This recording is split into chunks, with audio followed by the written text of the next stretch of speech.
So I think it's time for the big England talent scouting report. We've had 8 rounds of the Premiership, which I've been watching very closely, and we've had 1 round of the Champions Cup. Some really good rugby, very competitive. The English team's doing pretty well in that first round. We'll see how they go going forwards, but I think I'm a little more optimistic than I was after the World Cup. I think there's some talent starting to come through at the right time, starting to be ready to be playing for England. Now, England's got 10 clubs at the moment, which is probably about right if they can keep it that way, concentrating the English talent. The selection, the eligibility criteria, that's something to discuss. We've had Henry Arundel, who will not be available after the Six Nations having re-signed for Racing 92, but that is a discussion for another day. So I'm not going to name every single England qualified player in the Premiership, just the ones that I think are on the radar. And the way I'm doing it is I'm looking at 3 Ps basically: their performance this season, their potential going forward, and a little bit of the past as well. Maybe not too much of that, but certainly considering all of those, particularly performance and potential. Tier 3, I'm saying they're definitely on the radar, a bit of a long shot for selection, but worth watching, and they could well develop. Tier 2 are genuine options, but I have some reservations. And Tier 1, I would be happy getting straight in that England team right now without many or any reservations. So 3 tiers, every single club. I'm probably going to split this up into maybe 3 videos, half the clubs one, half the clubs the other, and then an overview of what an England squad might look like, taking the Tier 1 ranked players from that. So let's get straight into it. Enough talk. In with Bath, alphabetical order here. Now, Bath, Bristol, the first 2 I'm going to look at. I've got a little bit of affinity too, having played for their academy or under 19, under 21s, what it was back then. So definitely a bit of a vested interest here. And at Bath, I'm glad to say the perennial underachievers are starting to look like the real deal. I know we've said that before, but they definitely look more complete this season. Let's have a look at the English talent that is there. Obviously, the collapsing of Worcester was bad for Worcester, of course, but they managed to get Ted Hill and Ollie Lawrence from that, so some good signings there. And of course, the massive confidence boost of Finn Russell, a world-class player who just fills everyone around them with confidence that they can go out and actually win these big games. So straight in there, here's the tier ranking. Tier 1, Sam Underhill, had terrible problems with injury during his time at Bath, but had a good run now, and he is playing the best rugby I've seen him play. He's experienced, he's in his mid-20s, he's right there in his prime. Tier 1, straight into England, no problems whatsoever, an absolute beast at the breakdown, and his carrying's got a lot better as well. Another Tier 1 talent, definitely Ben Spencer. Yes, he's into his 30s now, but again, a complete player, playing at the top of his game, so confident, just rules that team. I can't really see a weakness, and he would be great just straight into that England team. He could even start, no problem. And the other guy, Ollie Lawrence, has just blossomed since his time at Bath, and he's getting better and better. He is a definite for that England team. Is he someone that needs to fill in at 12? He is a 13, he's a better 13, but we know England have a lacking in that 12 area. But those 3 Tier 1 talents for Bath, and of course, let me know if you disagree with any of these tiers, or if there's someone that should be in the tier system that I haven't put there. But of course, this is personal opinion. Tier 2, Beno Urbano. Again, he seems to have put that horrible run of injuries behind him, knee injuries, which is fantastic for him. He's a very strong guy, incredibly strong, explosive, good scrummager. He could definitely be in an England squad. I'm not 100% on it, but I think he's definitely a Tier 2 talent there. Let me know if you think he should be higher, because maybe he should be. Tier 2, I'm also putting Alfie Barberi for now.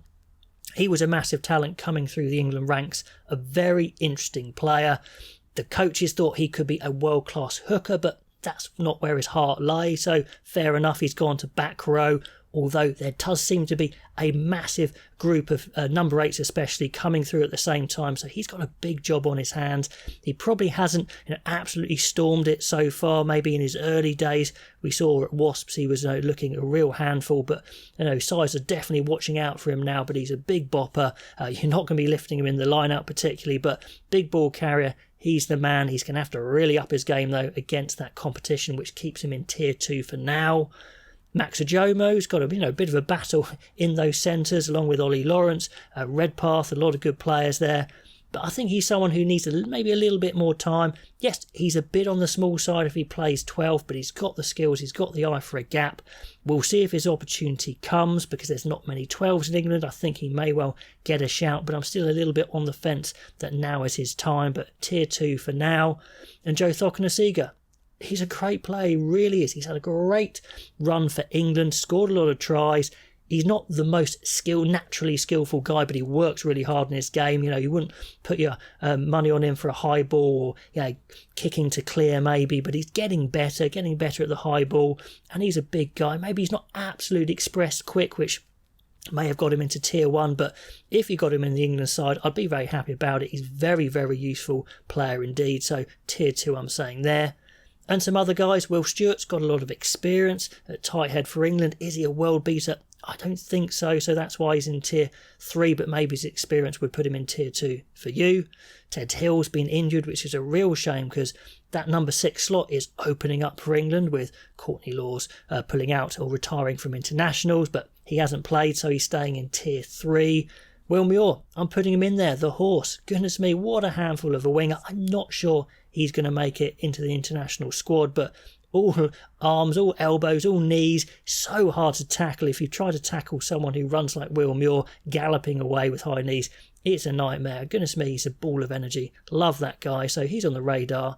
And Orlando Bailey's worth a mention, but he's not going to get starts, I don't think, with Finn Russell there. But he's got the athletic talent. He seems to have the ability. Kicking at goal was a bit of an issue maybe for him, but keep an eye on him over the next couple of years for sure. So that is Bath. On to Bristol, and a bit of a mixed bag from Bristol so far. Some poor, some good win against Leon, working that match-winning drop goal. That was pretty cool. A slightly smaller list, but definitely in tier 1. Ellis Genge, 100% in that England squad. Very explosive. Okay scrummager. It's not going to be his forte, and that is the question there, I guess, but he's definitely a tier 1 talent. Maybe even coming off the bench would be a good call if they can find someone to start. Harry Randall, he's tier 1 because you could just start him and he would work in an England team. No problem. So confident. Great skills. Yes, he's tiny, but he maximises all his talent. He's a good tackler for his size. Great eye for a break. Scores some amazing tries. Good pass. Good, real good general. He could start for England, but there's so many good 9 options for England. He's going to have his hands full, but tier 1 anyway. And I'm putting Harry Thacker there at tier 1 as well, because again, would not have a problem him starting for England. A bit like Harry Randall, on the small side for a hooker certainly, but very powerful. Experienced player now as well. Good skills, good line out throwing. I'd be fine with him in an England team, absolutely.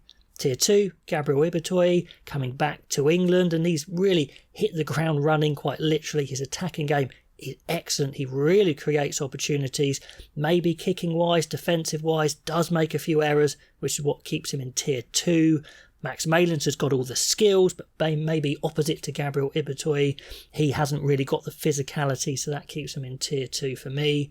Tier 3, Fitz Harding, their captain. What a club guy to have. Probably the ideal club guy to have, because it sounds harsh, but I don't think he's going to get in the England squad, but he's so good. Maybe just not quite big enough, which sounds tough, but maybe that's it. But perfect for a club captain. So he's there, tier 3, worth keeping an eye on. Carl Sinclair, maybe should be higher, maybe should be tier 2, but just on performances, I'm not seeing it. If you hadn't seen anything of Carl Sinclair in the past and you watched him now, I don't think you'd say he's screaming for an England cap, but England are short of props, so I think he would be in that squad anyway, but I'm seeing him at tier 3. And a mention for Rich Lane as well. You could say a journeyman, but goodness me, he's playing the rugby of his life at the moment, being in and out of the Premiership, the Championship, and he just does nothing wrong. Maybe he doesn't quite have a big enough game in any one area to make the international team, but definitely worth a mention. Now, the Exeter Chiefs are very interesting. They're coming out of a golden generation, basically, of players that they've brought up through their ranks who basically got too expensive or a little bit older and moved on, moved abroad or retired. And now they're trying to do the same again, build from the ground up, not trying to splash too much cash, which of course they don't have, plus there's a salary cap of course. They're trying to get some youngsters, get them in early, get them a bit cheaper, and as they become better, of course they're going to want more money, so when those contracts come up for renegotiation, could be tricky, but for now they're definitely building, not there yet. doing a great job developing Welsh talent, not what this video is about, but Schwinzer, Jenkins, Hawkins, what great young signings for Exeter. There is some good English talent too. Tier 1 players, I'm saying Aaron Painter is straight there. What potential this guy has, starting to perform now as well. He always looks to get the nudge on in the scrum, a huge tight head. Get hold of him, England, train him up even better. I think he could be a player to build your pack around. We'll need to do a little bit more around the park, get places a bit quicker, but that could come. Josh Hodge, what a talent he is. He's in their tier 1, mainly on talent, but also he's been tearing it up at the beginning of the Premiership, but injured now, a nasty injury, so hopefully he'll come back from that. But I guess that highlights maybe his work on, which is physicality. Very slight guy, but incredibly quick, amazing kicking game. Good high ball. He looks like an international 15 for sure if he can get his physicality and conditioning correct. Henry Slade, having a bit of a renaissance. And if you want Henry Slade to do Henry Slade type things, he is fantastic. And I mean, amazing passes, delay passes, little kicks. He goes through gaps. Maybe he's not the quickest or the biggest, but he's very silky in everything he does, and he actually kicks for Exeter now as well, which is interesting because he kicked for England under 20s, but then never really was consistent enough, and it looks like he's actually getting into his kicking now, which makes him more selectable. So those are my 3 tier 1s. Tier 2, a very interesting young winger. Goodness me, Emmanuel Faye-Wabusu has absolutely stormed it for Exeter so far. So powerful. I think Wales is his preferred option. He's from Wales. He wants to play for Wales, but he is English qualified, so that'll be an interesting battle. But on performances and potential, definitely international potential for England. Tier 2 as well, the hooker Dan Frost, very powerful, very explosive, a bit like Theo Dan in the way he plays. And we had one big man in Aaron Painter and another huge guy in Rusi Tuima, has come through the England age group ranks, and he is a massive second row. Chucking behind the tight head, chucking behind Aaron Painter. Your scrum's not going to be going anywhere. You're probably not going to be wanting to lift him much in the line out, but goodness me, he's an absolute unit and can get even bigger. So definitely worth keeping your eye on if that's the sort of second row you want. Tier 3, Devoto's still around, getting on a bit now, but he has that all-round game. Never really happened for him, a few injuries. Tom Hendrickson, another interesting centre. I don't think he's going to break through, but he doesn't do a lot wrong and he does a lot right. Strong, quick, Harvey Skinner, the young 10. He's interesting. Don't quite know how to place him. Incredibly athletic, very quick, very skillful, big long legs. Doesn't do the kicking, no. Henry Slade does that, and 10s would probably want to do the kicking, so that might make him a bit less selectable for England, but definitely one to watch for the future. On to Gloucester, and they've definitely been disappointing this season. The 2 guys in Tier 1, unfortunately, are injured at the moment. Hasn't quite happened for Rapava Ruskin for England, but surely he's good enough. Let's see if he can get that break when he's fit. Zach Mercer, we know, has incredible talent, injured at the moment, and there's a lot of competition at 8. It might not happen for him either, so 2 guys in a similar boat there. Tier 2, a guy we've seen return from injury, Ruan Ackerman, had been talked about in England circles for a while, and again with Courtney Laws out, if you want a big 6, then Ackerman could be your man, an absolute bulldozer of a carrier, so physical, typical South African. If he got selected for England, would not have a problem for that. Jack Clement, very similar, really hard work, maybe not quite as explosive as they'd like from a back row at international level, but goodness me, he wouldn't do much wrong. And Seb Atkinson is the youngster, not Mark Atkinson at 12, Seb Atkinson, not massive at the moment, I think he'll bulk out definitely, but he's got amazing skills, reads the game so well. England need 12s, watch him. Lewis Ludlow will do nothing wrong, work all day long, great leader we know. He's had a few caps for England, but I think maybe his time's gone. George McGuigan, I think, could have been in there for England before he got injured pre-Six Nations, but he's got the game, a good set-piece player, good round the park, you could start him almost. And Ollie Thorley, the nearly man, did get looked at by England. He's big, he's strong, he's quick, maybe not express quick. His skills probably let him down a little bit. I don't think international coaches trusted him, but he's definitely there at Tier 3.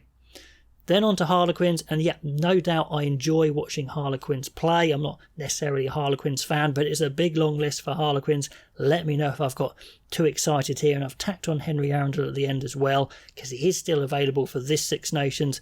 Whether they should pick him or not is another question, but he's a Tier 1 talent. let's talk about the Quins. Finn Baxter, sure, he looks like, he's a 14-year-old facially, but physically he's a big, strong guy for sure. He's moved to that loose head side from tight head and doing great things. He could be England's next loose head, and he's got so much potential, and he's performing well now for Quins. He goes tier 1 for me. Kerr's still doing the business. Do you move on for Kerr? Do you not? There's so many 9s out there. I don't know, but goodness me, he is so consistent. Good to see Chandler Cunningham South. He got a little injury at the beginning of the season. Big 6 or a number 8. He's got so much potential. I would be amazed if he didn't pick up a stack of England caps at some point. Is it now? Does he need a few more games? Is the Six Nations a bit soon for him? It could well be, but I expect him to be a big England player in the future. Alex Donbrandt had a run in the England side. Certainly his debut, his games after that weren't the best, made a lot of mistakes, looked a bit nervous, didn't quite go for him, but he's absolutely tearing it up once again for Quins. Is he one of those guys who does well at club but can't quite cut it?